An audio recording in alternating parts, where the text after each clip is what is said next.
Alex Forrest from Twitter asks, in what sort of ways did the church shape city life and form during the High Middle Ages?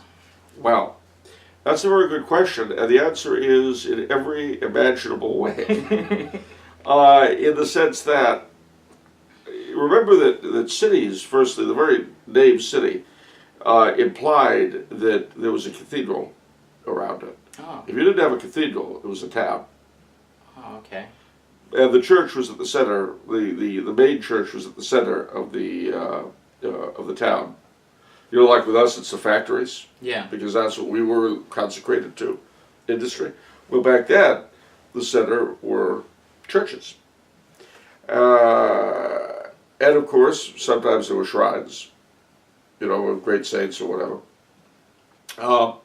So that was part of it. And of course, if you were a pilgrimage center, either local or much bigger, that contributed a great deal to the life of the town. And the feast day of the town, even as is still the case in a lot of culturally Catholic places today in Europe and Latin America, the feast day of the town or city was a big, big thing. Yeah. With a high mass in the cathedral, the principal church, processions, fiestas, as we say, all sorts of things would go on. The mayor, or whatever they call the chief executive of the town, was a big part of processions and church functions like Corpus Christi, which is, again, still the case in a lot of culturally Catholic places around the world. But there was more to it than that, because, and I'm wildly generalizing, just so you'll know. Okay. But generally speaking, as the Middle Ages wore on, towns would start out as centers of church and trade, and then they begin to expand.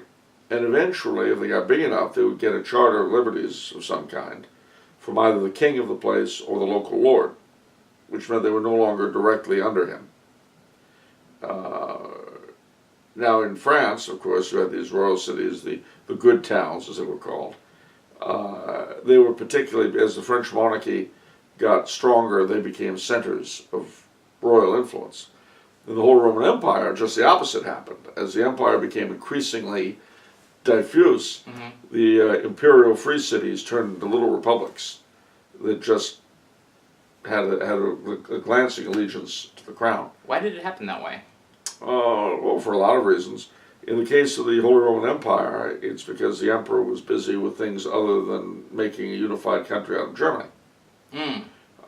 Whereas at the same time, the French and English kings and some of the others were establishing more centralized states in their own places. Now, having said that, too, there's a vaguely similar story to the major towns, the major cities. Very often, if a place was a cathedral city, after the fall of their own empire, the bishop would become the major temporal ruler in the town. But as the period wore on, local noblemen became more and more powerful, what they called patricians in towns. But something else happened, and that was the growth in trade and the growth in crafts. And these produced two kinds of bodies, craft guilds and merchant guilds. These guilds were, on the one hand, they performed a very secular purpose, i.e. in the case of the merchant guilds, bring unity to the merchants, and in the case of the various crafts, not only doing that, but also allowing them to regulate the craft, to look after widows and orphans, both merchant and craft. But there was also a heavy religious component to it, because they would be very devoted to the patron saint of the craft. They would very often endow a chapel or a side chapel in a larger church. The feast day of the patron of the guild would be a big deal. And then on some major feast days, typical example is Chester in England, the major craft guilds would perform mystery plays on the major feast days of the church. So for instance, you had these big Corpus Christi processions in Chester. It wasn't just the Blessed Sacrament and various officials and so on, although they were there too. Yeah. Various confraternities. But you had these sort of floats with mystery plays going on the floats. Wow. Each presented by a different guild. Wow, that's cool. And they spent the whole year putting it together. Wow. So it was kind of like getting ready for the Rose Parade here. Yeah. It's same idea. Is the Rose Parade, does that have roots in that? I mean, that's... No, Okay. it's sort of a vaguely parallel development for the same reason. And the Rose Parade originally got its start with the Valley Hunt Club, which is to this day a private club in Pasadena. They wanted to promote the town. And because of the beautiful weather and all that, and the blossoms year-round, because there are always roses growing in Pasadena. Yeah. That was the start of the thing. And then all sorts of other civic groups got involved, and the next thing you knew, we had the Rose Parade, as it is now. Okay. But it's similar in the sense that both represented, on the one hand, the love of God and the saints and so on and so forth, the other, the love of roses and gardening. But they also had a very important civic thing. Yeah. Because for Pasadena and for the towns of the San Gabriel Valley, the Rose Parade is a very, very important thing. It's our signature. Yeah.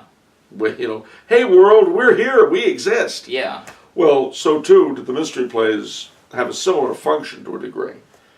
People would come from all over to go to Chester to watch the Corpus Christi parade, so that the Corpus Christi procession, so they could see.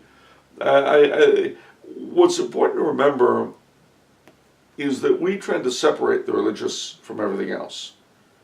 Our medieval ancestors didn't. And so they were just doing it to attract people to their town. That was one of the reasons. Sure.